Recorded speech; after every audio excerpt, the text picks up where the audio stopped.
We've got Looks of the Godfather. Looks of the Godfather is, we're going to tell the story of the Godfather by showing simply looks that the actors make as the characters. One major thing in acting is that a lot of acting is reacting.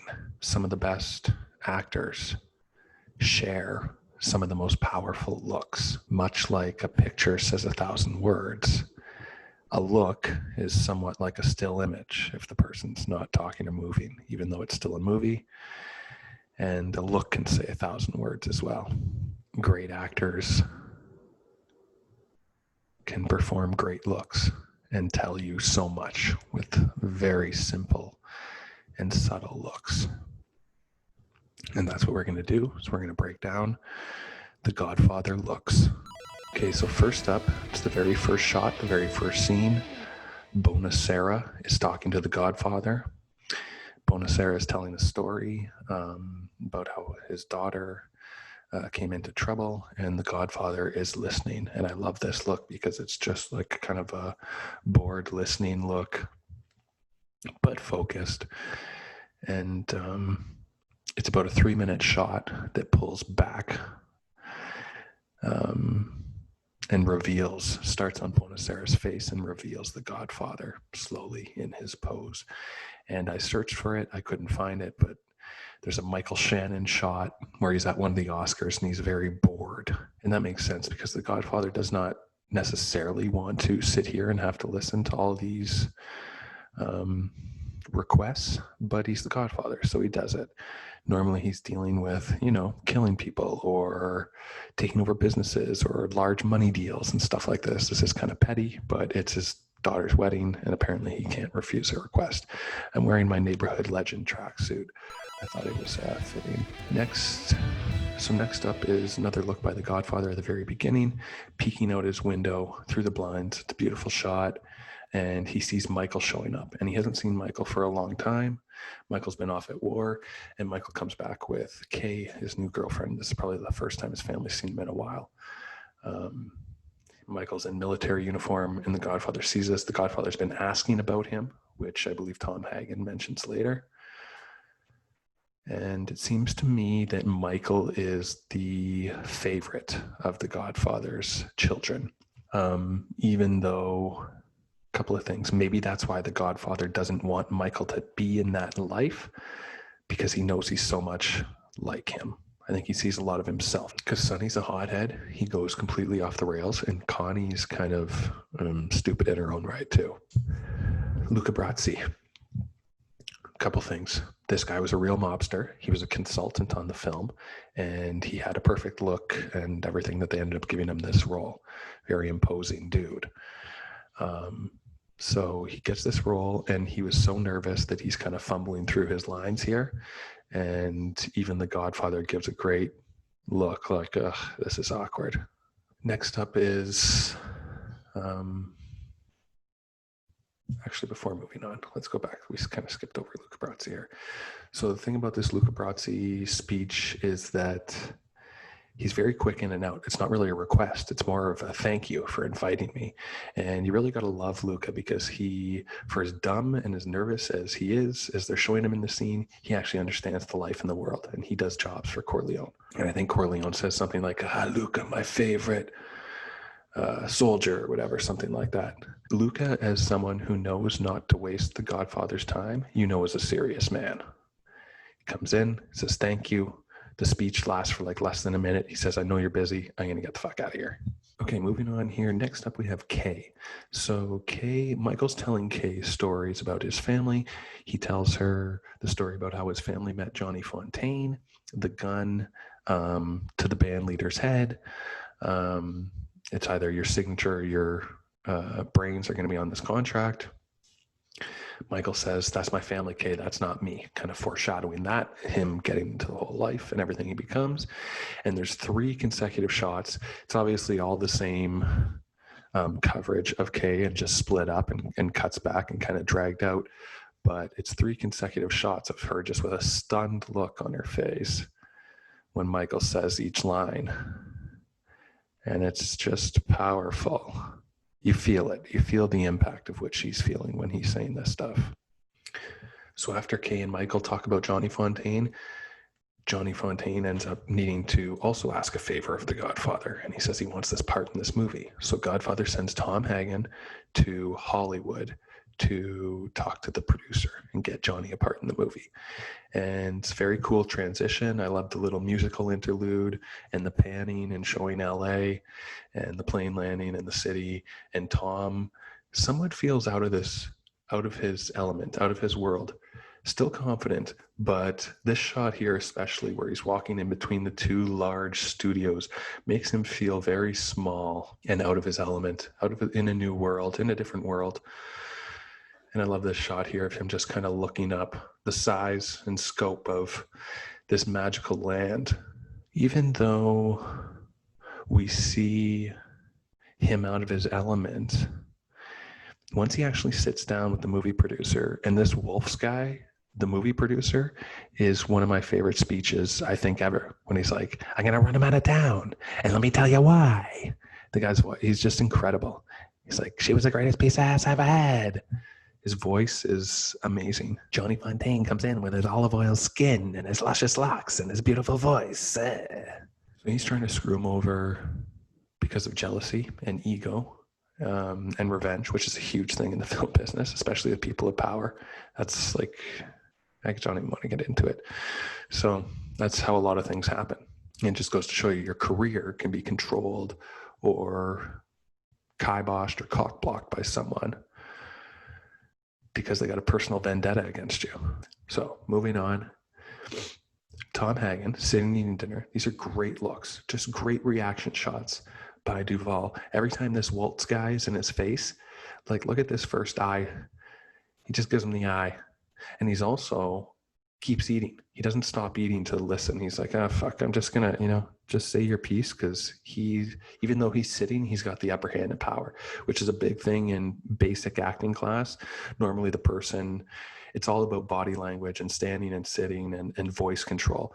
So this guy's standing and losing his shit, but he's got no power. And Tom Hagen is just sitting calmly and eating. And even though it seems like he's getting yelled at and getting shit on, he's got all the power. Look at this, cleaning his fingers, chewing his food, being like, you have no idea what does that look tell you right there? You have no idea what you're talking about. You have no idea what's coming if you don't cooperate. And this final one here, when it cuts back to him and he's drinking and he's just kind of shakes his head and gives his eye shoots just up at him a little bit. He gives him just a little bit of a nod that he's listening or paying attention. And then cut to the result of this whole thing is the Waltz character ending up with a horse head in his bed. And I got to give it to this Waltz actor, the look that he gives. Yes, there is sound and dialogue. It's screaming in this scene, but the horrified look he gives, think of how hard it must be for someone to be able to get to that range. Like, this is all fake. We have to remember this is all fake, and how believable this movie is. It's truly unbelievable. Like it's everything is burned in so good. Everyone is so deep into their character that I look at them and I don't see them as actors at all. I see them as their characters. I truly believe it. Everyone is very deep into their souls in this movie. So gotta hand it to this Waltz guy. Small scene, has one of the most memorable speeches that impacted me. The horsehead scene goes down in history. Like, this guy knocked it out of the park. He comes in, he does a couple days of work, and then an immediate transition to that scene is the Godfather basically just rolling his eyes after committing such a horrible act. The result of that is him just like lifting his eyebrows slightly, being like, that's as subtle as it is. Little eyebrow lift. So, horse head in the guy's bed. Thinking about more shit. It's beautiful. Another great Godfather look here. This is in the scene with Soares. Soares is presenting to do drug dealing with the family. Soares wants financing. He says to the Godfather, well, if you consider $1 million just financing, like, God bless you or whatever. And Godfather does the same thing again. Little eye roll, eyebrow lift. You know, like $1 million. Yeah. So that kind of shows you all the power the Godfather has and all the money he has, that he is just considering.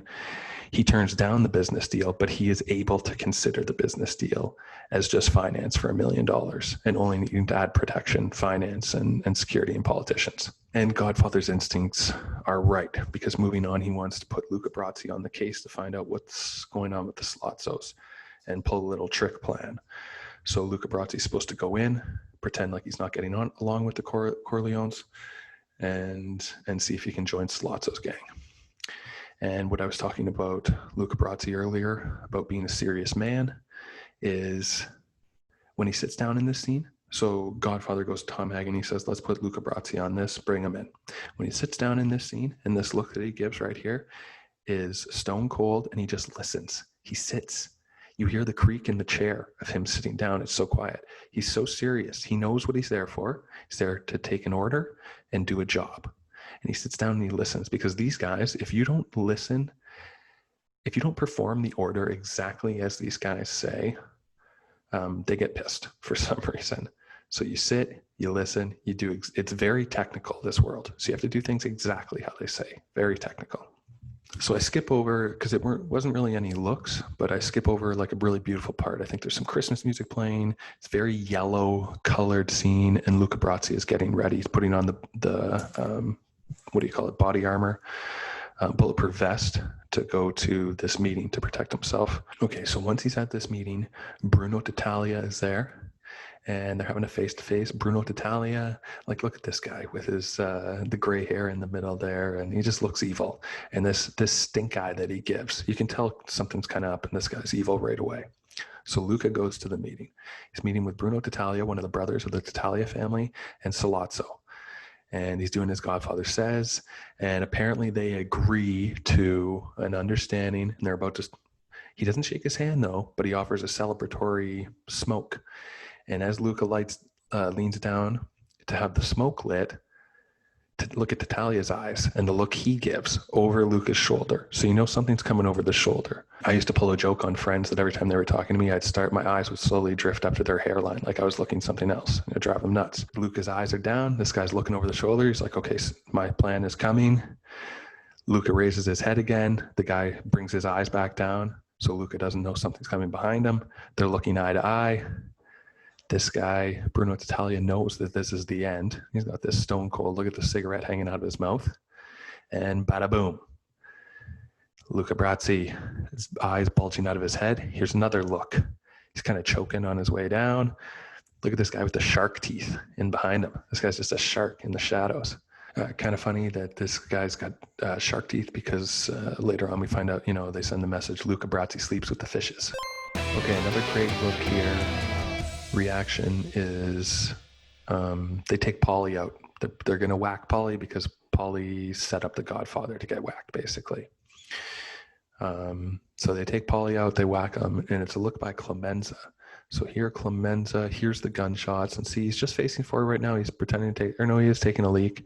He had them stop the car so he could take a leak. He's just looking forward, bang, bang. Just a little head tilt, slight head tilt to the back there. Very subtle. But we know everything is going on. We just see a glimpse of his eyes. Here, you're always normally kind of supposed to see an actor's eyes, and they do eventually get there. He's facing forward, just gives a little turn. There it is, the acknowledgement. I have my neighborhood, legendary neighborhood jumpsuit here. Neighborhood legend. So next is Enzo the baker shows up to help Michael, and they're standing on the front steps. And this is a look. Now, I'm somewhat confused. I always thought that this was a powerful look, but after watching it recently, I'm surprised that Michael is surprised in himself, because after all, he is a military veteran. He did go to war, right? Or at least he had all this training and stuff, so he should be fairly calm in strenuous circumstances anyways. So I'm not sure. I always used to think this was cool. And I know a lot of people like this. They're like, yeah, when he realizes, when he's all calm and he's like, his hand wasn't shaking, but Enzo's was shaking. And they're like, yeah, that's so. But I'm like, I think that might be the one foul up I have with this movie, is that he should be calm. It shouldn't be a surprise. the way it is. Anyways, it's still a cool shot, still a cool thing. You know, maybe it's strictly for the audience. Maybe it's strictly an audience thing. Because would he do that? Would he be surprised that he's remaining calm? So after they scare off the assassins, the cops show up out of nowhere, of course, because they were just waiting around the corner anyways, because they're in on it. And after this guy punches Michael in the face, he does this. I couldn't get all the reactions. This is the one that I felt showed the most in one shot, but he looks scared here. He looks scared. He looks like, what did I just do? Maybe I shouldn't have done that. And at one point, he kind of like looks back at his guys. They also know he shouldn't have done that. They were the ones who said, we're not going to arrest this guy. He's a war hero. So yeah, I think he knows he's hitting kind of the end of his line a little bit. Probably going a little bit too far. Kind of knows in that moment, but once we see him a bit later and he's in the car, it's almost like he forgot. Here's one that I like because it's basically a parallel to The Godfather in the beginning. And it's almost like here's the new Godfather. Again, it's a 3-minute shot that starts wide and slowly moves in on who's going to be in charge or who's coming up with the plan or who's really listening and who we're really focused on. And to me, this is the turning point. This is where Michael becomes the Godfather. Look, he's technically to them, he's not. Sonny is still the boss. But just the way they have it framed and the way he's centered in the room and the way he's in the chair and his legs are crossed, he's very focused and he's listening and he's pissed off and wants revenge. And now he's calculated. And he's the one who comes up with the idea, and it's a slow push in. The same way before it was a slow pull out to reveal the Godfather. This is a slow push in to reveal the new Godfather. Again, a 3-minute shot parallels him and his dad. And we end up slowly moving in on him, coming up with the plan. And at the very last shot when it's tight, and I'll kill them both. Boom. He's creating and accepting the new role. Another just iconic look here. Old duck lips. Pacino. He's got the duck lips out for some reason. I guess he's just stressed beyond belief. And this is just a great look when he's lighting this smokes. He's like,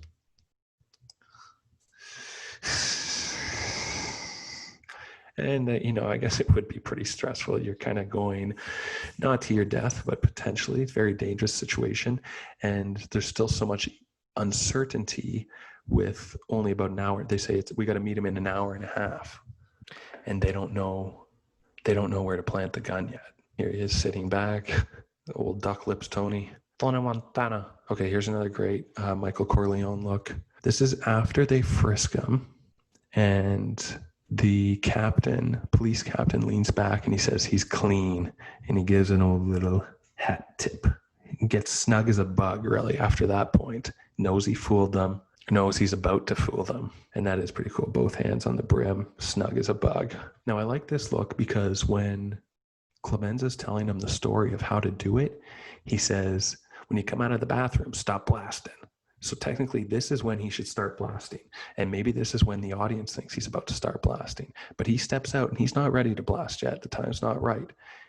He's pacing into it. He's leaning into it. So they're both looking right now and kind of expecting, and he's not close enough. So he's adjusting on the fly here, and goes and they're both, look at these looks. It is an intense look because you're kind of expecting everything to happen right now. They're all kind of looking at each other. Look at all the red in the background and all these consecutive looks here where he's like, he's so in his own head, not even listening to this guy, and you're just hearing everything being amplified by the train coming and everything getting closer and louder, and also the guys talking getting further away. We're just getting closer to Michael. Picture closer. Look at his shifty eyes. He's going crazy right now, essentially just waiting for the right moment, calculating. His eyes are darting everywhere during this scene. It's a panic scenario. And then all of a sudden, everything reaches its peak and blast. And here we go with this guy. I love this police captain. He gets shot in the head. I think he gets shot in the neck the second time, but it hasn't happened yet. And he gets shot in the head and he grabs his neck.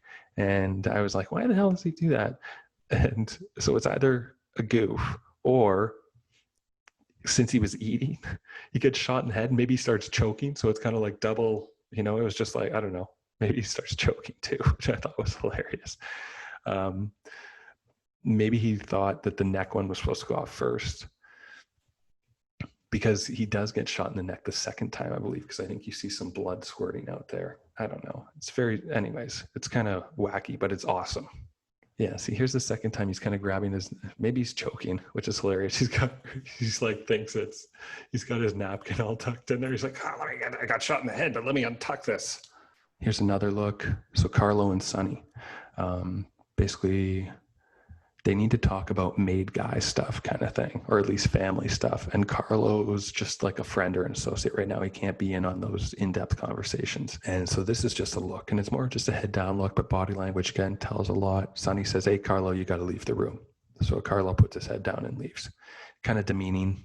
You feel demeaned in that, like it's kind of sucks. It would suck for anyone, but that's the rules. That's the life. And if you're not important enough yet on the ladder, or you can't be trusted. He can't be trusted. The thing is, he can't be trusted. So it's true. He just can't be trusted yet. He can't be trusted. But unfortunately, the lack of trust in him at this time pushes him to even being less trustworthy when he sells Sonny out, essentially, kind of sets him up. And here's the other look he gives. Connie's like, Carlo, what's wrong? He's like, shut up and set the table. Or he's just like, shut up. And he's just like looking off to the side, kind of pissed off. And, Carlo and a lot of these it really builds a family community of actors and supporting actors. And you get all these different stories. And for the cameo stories, as the actor, you really have to bring so much, because you still have to shine and bring so much to a character who's only in it a little bit. And you got to know what this character is going through in that short time that they're on screen. So we just kind of felt those two things. He's pissed off here. And it's kind of foreshadowing what is going to happen with him. Like even these small characters have arcs. So now the Godfather's recovering. And he says, what happened to Michael? He's the only one who's not there. And he asks about him. And they say Michael was the one who did the shooting, and Godfather's pissed. And it's not even a look. It's like a hand gesture. He tells everyone to get out of the room. He's pissed. And it's just a little flick of the wrist and everybody leaves. And they know he's pissed. He's beyond pissed. But he's not going to lose his shit on everyone. For one, he doesn't have the strength. Two, it's just not in his character. He's like, get out of here. Enough. Doesn't want to hear anymore. This is another great look here by Connie, just pouring her heart and soul out here, because she knows how crazy Sonny is and what he's going to do to Carlo for beating her. He's going to kill him. And Sonny does lose his shit at first. And he's like, okay, I'm not going to make you a widow. Remember, they're the ones who got married.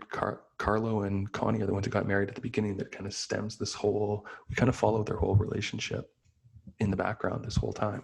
So yeah, she just has a look of fear and desperation here. She thinks she's going to be a widow, which eventually, hello. Okay, another great look here is Michael when he realizes that Fabrizio is a traitor. This is just kind of a look of shock and stun, where he's kind of like figuring it out in the moment when Fabrizio kind of gives him a dirty look. Michael looks back at him. Bada boom. Apollonia becomes applesauce. The Godfather gave Michael bunch of advice before he died. And some great looks here at the funeral. All Michael just analyzing everyone and sorting it out, figuring it out in his head. Who's the traitor? And he looks at everyone. First he looks at Johnny Fontaine. Then he analyzes Clemenza. Then he analyzes Barzini.